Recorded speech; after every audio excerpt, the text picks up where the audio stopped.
안녕하세요. 오토교 김정윤입니다. 월요일 힘차게 열고 계신가요? 최근 저희가 다양한 주제로 소통을 하다 보니까 간독자님들 사이에서도 활발하게 의견 개진이 되고 있고, 또 다양한 이의를 통해서 토론이 확대되는 아주 긍정적인 선순환 작용이 일어나고 있습니다. 너무 흥미롭고 재밌습니다. 전기차가 친환경성이 있느냐 없느냐를 두고서 폐배터리 ESS나 V2G 활용 방향이 충분하기 때문에 너무 걱정하지 않으셔도 된다, 이렇게 말씀을 드렸더니, 친환경성이라고? 그 폐배터리는 언젠간 또 나오게 될 거 아니냐, 건설로 사용하더라도 기간만 좀 늦출 뿐이지 언젠간 나오지 않을까, 그러면 친환경이라고 말할 수 없지, 이렇게 또 이의를 제기하시는 분들이 계십니다. 그렇게 생각할 수도 있는데, 친환경이라는 게 오염물질을 전혀 배출하지 않는다, 이런 의미가 절대 아닙니다. 환경에 보다 친화적이다, 오염물질을 덜 발생시킨다, 이런 의미입니다. 기존의 내연자동차 대비 한 10% 정도만 오염물질을 줄여도 이건 환경 친화적인 동력기관이 되는 겁니다. 자, 그 다음에 전기차가 친환경이 아니라고 생각하시는 분들은 전기차가 그냥 움직이는 줄 아냐, 전기는 공짜로 생산이 되느냐. 전기를 생산하려면은 발전을 해야 되는데, 발전도 원자력 발전이 있고 화력 발전이 있고, 화력 발전 가운데 가스를 사용하거나 아니면 유류는 요즘 최근에 거의 한 2% 사용 안 하죠. 네. 그렇게 해서 사용을 하거나, 아니면은 재생에너지, 신재생에너지 방식으로 이제 발전을 해야 되는데, 이 신재생에너지는 비용이 몇 배가 더 들어가는 거라 이건 별로 경제성도 없고, 자, 이렇게 발전을 하면서 생기는 오염, 거기에서 오는 환경적인 문제, 부담, 이런 것들은 왜 감안을 안 하냐, 이렇게 주장을 하십니다. 그래서 전기차가 최종적인 연료율이 60% 이상, 그리고 회생제동까지 하면 거의 80% 육박한다, 이것만 주장한다 너희들은. 하지만 이 전기를 생산할 때의 연료율, 그게 한 40% 정도 내외로 봅니다. 송전할 때도 한 40%, 39% 그 정도로 보고 있는데, 이런 것까지 다 감안하면 최근에 하이브리드 방식으로 해서 41%, 42%까지 연료율이 오르고 있는 내연기관에 비해서 그닥 이게 환경을 지킨다, 오염물질이 좀 덜하다, 연료율이 좋다, 이렇게 볼 수도 없는 거다. 다 평균을 내야지 왜 최종적인 것만 생각하니, 이거야말로 하나를 알고 둘은 모르는 거 아니냐, 이렇게 지적하시는 분들이 계십니다. 그런 분들이 놓치시는 건, 우리가 사용하고 있는 내연기관의 연료, 가솔린, 디젤, 이런 것들, 또 천연가스 이런 것들이 너무 우리 주변에 오래 이렇게 존재하다 보니까, 이런 것들도 그냥 이렇게 딱 최종적으로 생기는 걸로 이제 계산을 하십니다. 그러니까 전기차는 발전까지 다 감안을 해서 연료율을 계산해야 된다고 생각하고, 내연기관은 이게 정제되어 있는 상태, 그러니까 가솔린 상태, 디젤 상태에서 연료율을 계산을 해서 비교를 하신단 말이에요. 자, 그러면은 원유는 어떻습니까? 원유는 바로 가져와서 자동차에 넣을 수 있나요? 아닙니다. 원유는 이게 개발하는 단계부터 엄청난 비용이 들어갑니다. 최근에 원유 개발할 때 지질학팀과 물리학팀, 그 다음에 시추팀, 세 팀이 움직이는 거 알고 계시죠? 지질학팀이 원유가 있는 데를 인공위성이나 항공기 등을 통해서, 또 탐사 장비를 통해서 대충 지역을 구분을 해내면, 물리학팀이 들어가서 지질 검사를 하고 시추를 어느 정도 어떤 방식으로 할 것인지, 그리고 또 그 외에 매장량이라든지 지형 특성, 이런 것들을 다 파악을 하고, 그 다음에 시추팀이 들어가서 본격적인 시추 작업을 하게 됩니다. 시추하는 데 들어가는 게 원유의 원가의 거의 한 50에서 60% 정도 들어갈 정도로 막대한 비용이 소요가 되는 작업이죠. 비트라는 굴삭기를 통해서 땅을 1km에서 4km까지 뚫어야 됩니다, 지층을. 그리고 천연가스 같은 경우에는 한 6km 이상 뚫어내야 됩니다. 자, 그 다음에 이제 그 원유가 발견이 되게 되면 크리스마스 트리라고 하는 한 25층 높이의 탑을, 시추탑을 세워서 시추를 하게 됩니다. 시추에서 끝나는 게 아닙니다. 그걸 또 어떻게 해야 됩니까? 이제 옮겨야죠. 뭘로 옮깁니까? 송유관이나 유조선으로 옮겨야 됩니다. 이 송유관 설치 비용도 또 어마무시하고, 그리고 또 유조선도 어떻습니까? 15만 톤, 20만 톤, 30만 톤 배에 실어서 옮겨야 됩니다. 옮기기만 해서 되는 게 아닙니다. 이걸 또 저장을 해야 됩니다. 저장을 하려면 해상에 저장을 하거나 육상에 저장을 하려면 그 저장고가 또 어마무시합니다. 그럼 여기서 끝나냐? 아니죠. 정제를 해야죠. 정제를 해서 가솔린, 등유, 경유 이렇게 다 뽑아내야 됩니다. 여러분들 아시다시피 그 원유는 증류 방식으로 정제가 됩니다. 각각의 탄화수소, 메탄, 프로판, 벤젠 뭐 이런 것들이 이제 탄화수소의 그 화합물 구조 자체가 이제 다르다 보니까 끓는 점들이 다 달라요. 그래서 원유를 가열하다 보면 각각의 끓는 점에 따라서 이제 기화되는 물질들을 파이프로 다시 식혀서 액체로 만들어냅니다. 그렇게 되면 이게 이제 가솔린이 되고 등유가 되고 경유가 되면서 이제 정제가 되는 겁니다. 정제를 해가지고 또 사용할 수 있느냐? 아닙니다. 여기에 또 촉매 넣어야 되고요. 또 원활한 양질의 그 기름을 만들어내기 위해서 개질을 해야 됩니다. 예, 이런 과정들을 무수히 거쳐야 돼요. 여기에 많은 비용이 투입되고요. 여기에도 많은 에너지가 소모가 됩니다. 그러니까 원유를 처음 시추를 해서 이걸 최종적인 연료 형태로 가공하는 데 들어가는 그게 전기를 생산하는 비용에 비해서 절대 간단하지 않습니다. 이거 왜 생각을 안 하시는지 모르겠어요. 이것도 생각하셔야죠. 그러니까 화석연료가 그만큼 사용이 안 되게 되면 이런 데 들어가는 비용들이 발전으로 투입을 할 수가 있다는 겁니다. 그러니까 전기차의 연료를 생각하면서 전기 생산할 때 들어가는 비용 왜 생산 안 하냐? 그러면 원유, 내연기관과 관련해서도 동일한 계산을 해야 됩니다. 그러면 뭐 시추하고 또 정제하고 이런 과정들 다 감안하면 원유에서 최종적으로 기대할 수 있는 열 효율은 그보다 더 낮아지겠죠? 네, 최대 40%, 최대 40%, 41%라고 하는데 아마 이것까지 넣으면은 30%도 아마 안 될 겁니다. 전기차도 회생제도까지 다 합쳐서 80이라고 하니까 전기도 발전하고 송전하는 것까지 다 감안하면 뭐 45%, 50% 사이지 그렇게 높지 않다. 이렇게 계산을 한다 그러면 내연기관도 똑같이 이렇게 계산을 해야 됩니다. 그러니까 이런 부분에 있어서 아마 전기차가 친환경적이지 못하다라는 결론을 내려놓고 접근을 하다 보니까 안 되는 이유를 계속 찾으시는 거예요. 친환경일 수 없다라는 이유를 계속 찾다 보니까 그런 부분에 생각이 미치는데 내연기관 쪽은 좀 우호적으로 생각을 하시다 보니까 내연기관 쪽 가솔린, 디젤도 최종적으로 생산해내려면 많은 비용과 에너지가 투입이 되면서 여기에는 별로 이제 주목을 안 하시는 거죠. 자, 그 다음에 뭐든지 이게 새로운 규격이 하나 나오게 되면 사람들은 거기에 대해서 의구심을 갖게 됩니다. 과연 이게 에너지원으로 적합하냐? 의구심을 가지고 볼 수밖에 없습니다. 지금이야 가솔린, 디젤이 워낙에 자동차의 내연기관의 주 연료로 일상화되어 있다 보니까 뭐 이상할 게 없습니다만 이 석유가 처음 이제 사용되기 시작한 거는 1860년대부터라고 보실 수 있죠. 그전에는 뭐 석유를 사람들이 보아도 이게 뭐야 이거 뭐 지저분하고 이거 시커멓고 예, 이런 식으로 아주 쓰레기 취급을 했습니다. 오염물질 취급을 했죠. 1850년대에 유럽을 기반으로 해서 이제 그 고래기름이 폭등을 하게 됐죠. 그때까지만 해도 등화장치의 연료로 고래기름이 아주 폭넓게 사용이 돼 있었기 때문에 지금의 석유와 같은 예, 그런 어떤 역할을 고래기름이 하고 있었어요. 그러다가 안정적이지 못한 포경산업 때문에 고래기름이 막 들쑥날쑥하니까 이걸 대체할 수 있는 게 뭐가 있을까라고 해서 찾다가 이제 석유라는 원유라는 물질에 주목을 하게 됐고 이게 고래기름보다 더 유용하게 사용될 수 있겠구나라고 알려지면서부터 석유 가격이 이제 폭등을 하게 되죠.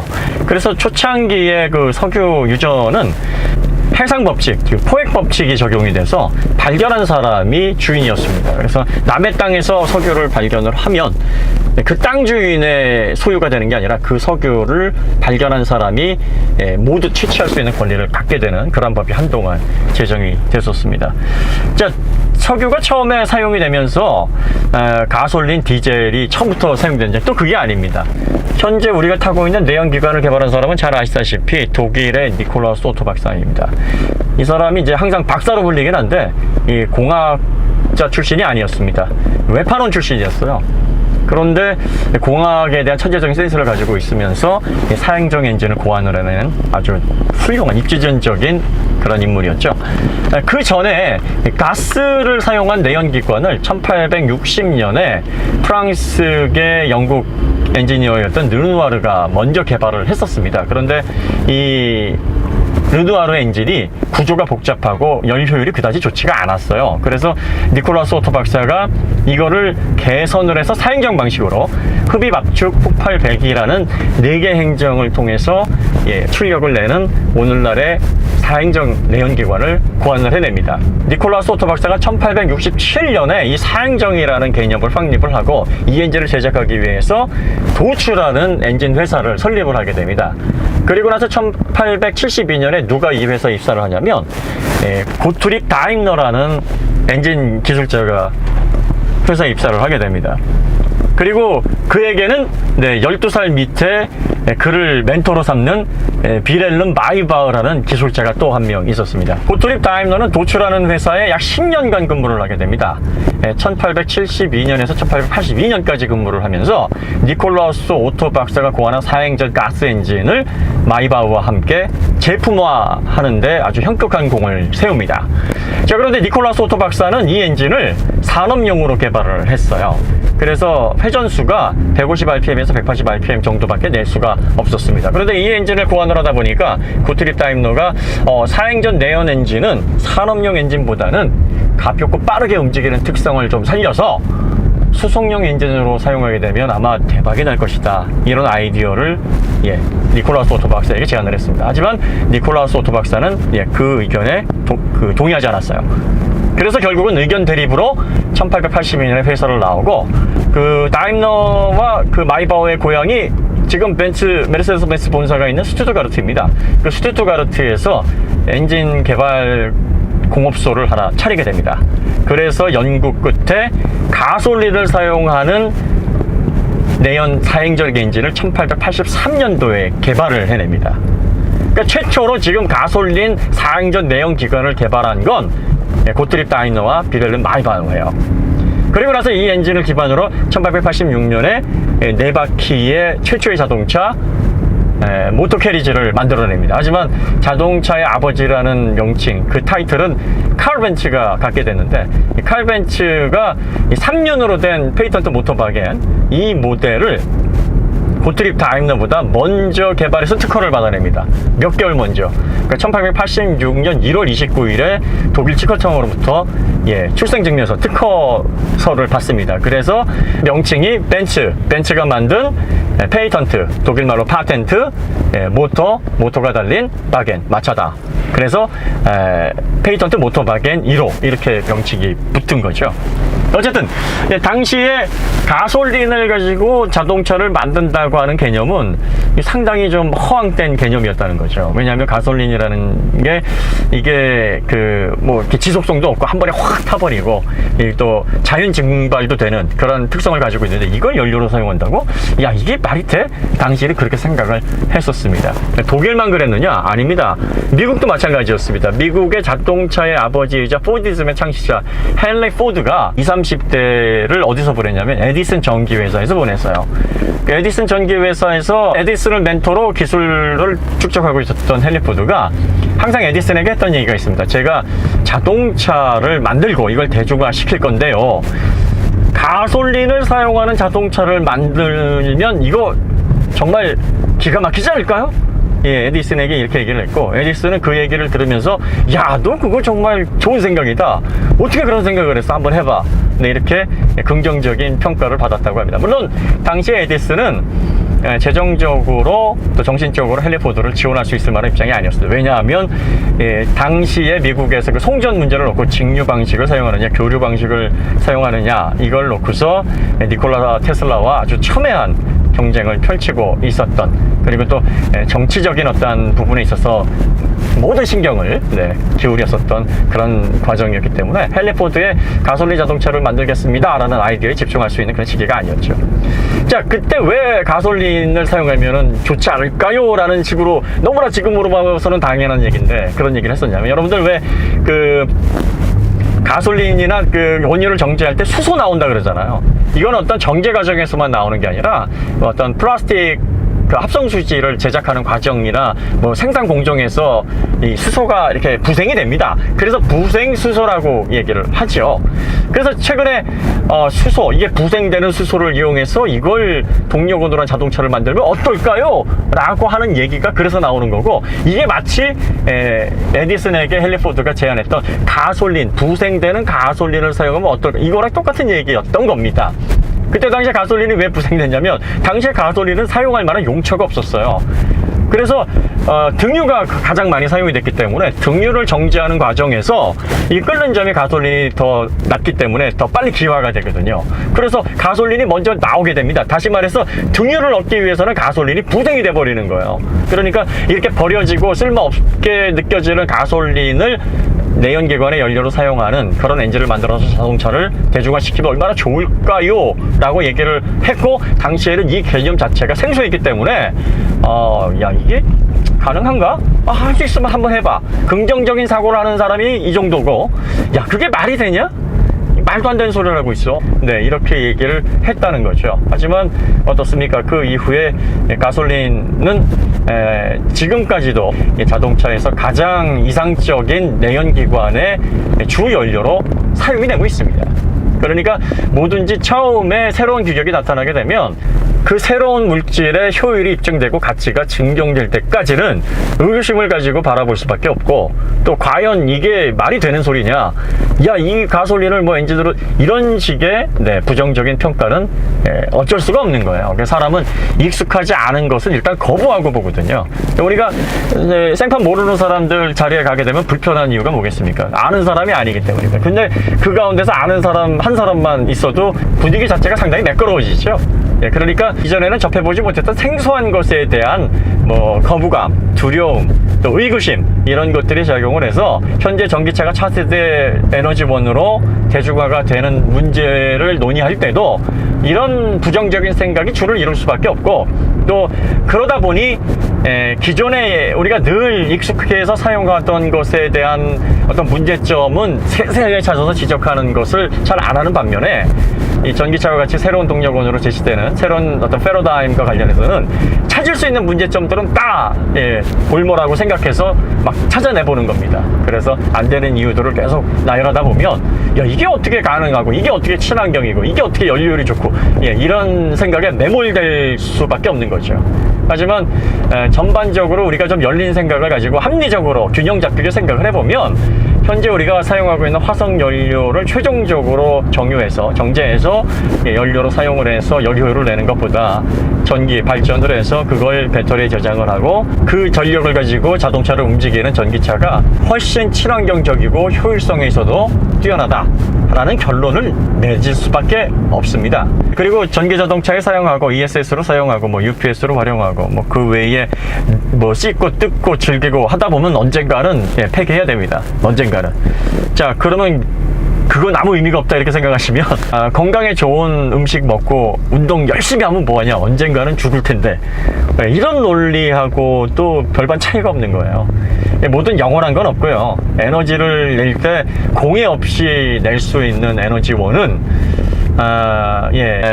앞으로는 어떻게 될지 모르죠. 뭐 항상 영화가 미래를 비추는 창이라고 하듯이 토니 스타크 가슴에 달려있는 상온 플라즈마 핵융합 발전기, 이런 것들이 개발이 된다 그러면 에너지 관련해 가지고 정말 완벽하게 새로운 세상이 열리겠죠. 하지만 지금의 상황에서는 오염물질을 전혀 내지 않으면서 영원히 지속 가능한 에너지원을 확보를 할 수 있는 방법은 없습니다.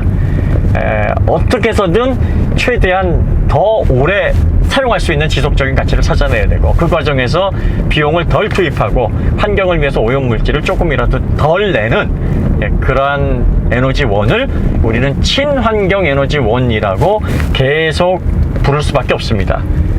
다행스러운 건 기술자들, 엔지니어들이 계속 그러한 기술 개발에 총력을 기울이고 있기 때문에 그 친환경이라고 부르는 에너지원의 효율성, 친환경성이 계속 높아지고 있다는 겁니다.